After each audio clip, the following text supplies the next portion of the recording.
as part of this transition. Well, to piggyback off of what Howie was just saying, there was such a big disconnect with the players there and Josh McDaniels that players recently were going upstairs to the owner, Mark Davis, to tell them what their problems were. However, the big thing was this last Thursday, there was this big airing of the grievance meeting, and players just unloaded on Josh McDaniels from captain to player to player. And finally, Josh McDaniels actually had Antonio Pierce get up and speak on behalf of him and the coaches. When Antonio Pierce got up there, he said, look, guys, we have to have our own culture. It's got to be about culture here. And we also have to look at it. And he brought up the old Giants team that beat the Patriots, Josh McDaniels' team, in the Super Bowl in 2007 season. He said, no matter who we played, we thought we could beat them. We had a game plan that we could beat them. We had to believe that, and that's not here. We have to believe it here at the Raiders. We could beat anybody. When he finishes up that speech, everybody thinks they're great, except for Josh McDaniels. Josh McDaniels then goes over to him and says, don't ever talk about the Patriots like that. And then you really saw how divided that building got.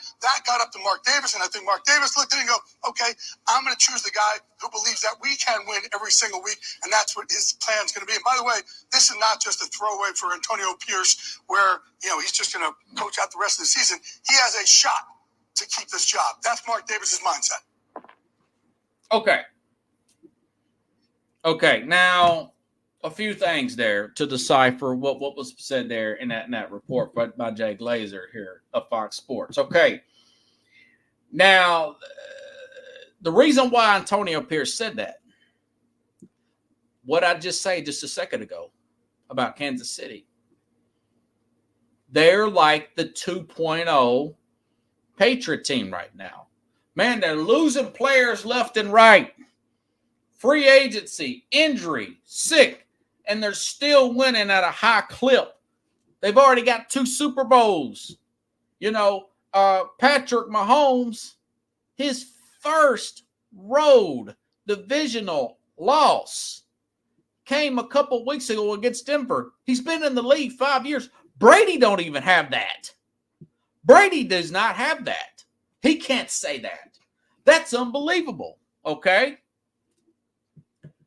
That's my part. Maybe Pierce was thinking, hey, look, man, we've got the Patriots 2.0. Another part is, why does Josh McDaniels, why does he care 2 bleeps about the team that he used to play for? Whatever it takes to get this team to play well and win should be able to play well and win. Who cares about that stuff? That tells you he's a lot like Matt Patricia. He was sensitive.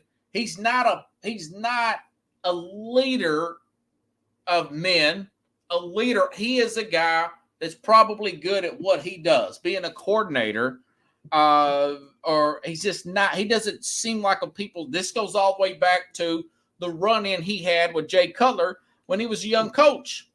Okay, so that's all on Mark Davis. This guy, Josh McDaniels, said, I'm going to the Colts. They're about ready to do the press conference. It's going on. This has been reported for days. Then he says, no, I'm not going to the Colts. I'm staying. Flaky. Okay? Very flaky. Second part of what Jay Glazer just said. All right? This is where I think that there's some red flags with Antonio Pierce. Why did Antonio Pierce, okay, you heard the last end of that, right? Let me repeat what was said. Josh McDaniels went to Antonio Pierce after the meeting. Let's play the last end of that. Let's do this again. As part of this transition. How divided that building got. That got up to Mark Davis, and I think Mark Davis looked at it and go, Josh McDaniels then goes over to him and says, don't ever talk about the Patriots like that. And then you really saw how divided that building got. That got up to Mark Davis. 7 season. He said, no matter who we played, we thought we could beat them. We had a game plan that we could beat them. We had to believe that, and that's not here. We have to believe it here at the Raiders. We could beat anybody. When he finishes up that speech, everybody thinks they're great, except for Josh McDaniels. Josh McDaniels then goes over to him and says, don't ever. Goes over to him. So did Antonio Pierce, how did it get back to the players? That's my question. How did So it looks to me that Antonio Pierce went back and told the players what Josh McDaniels said to him. Hey, look, don't ever say that again. I coached the pay. You know, two things can be wrong at the same time.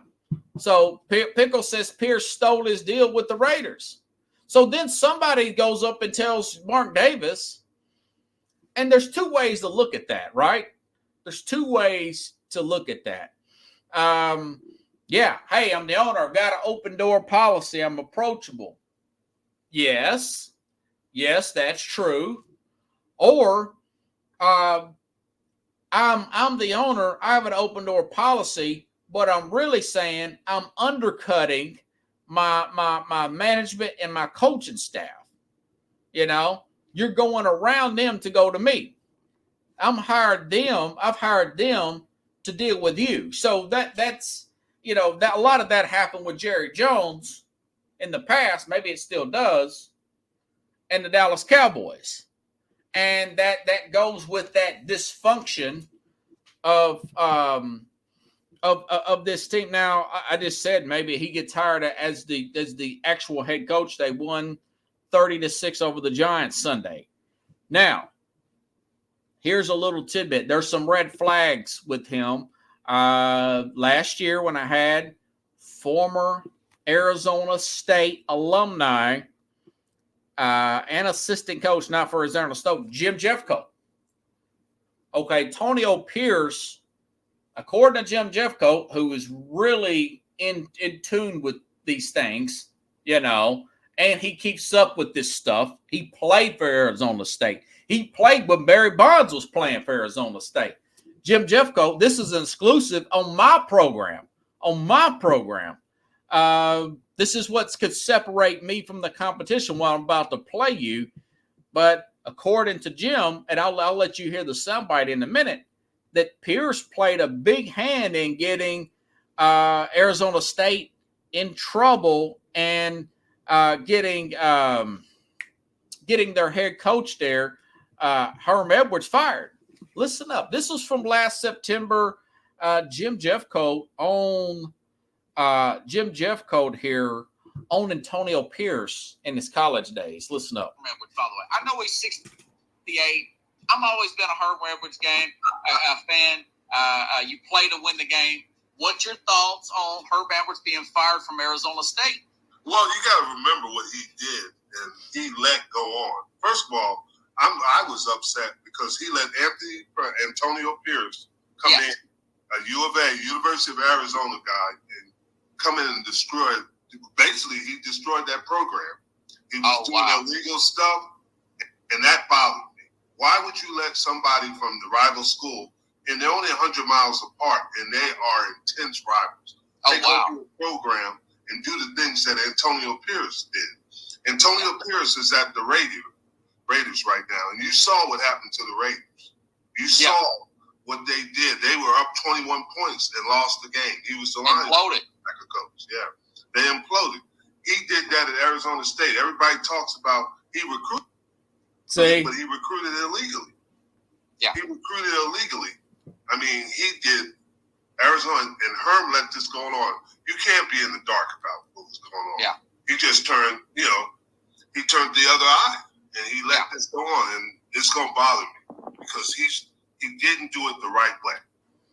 Okay, so Jim Jeffcoat essentially saying that Antonio Pierce has ethical issues.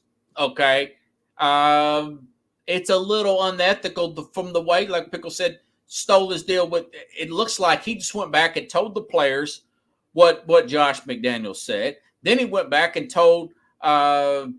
From the outside looking in, he went back and told Mark Davis the stuff with Josh. And I'm not defending Josh McDaniels.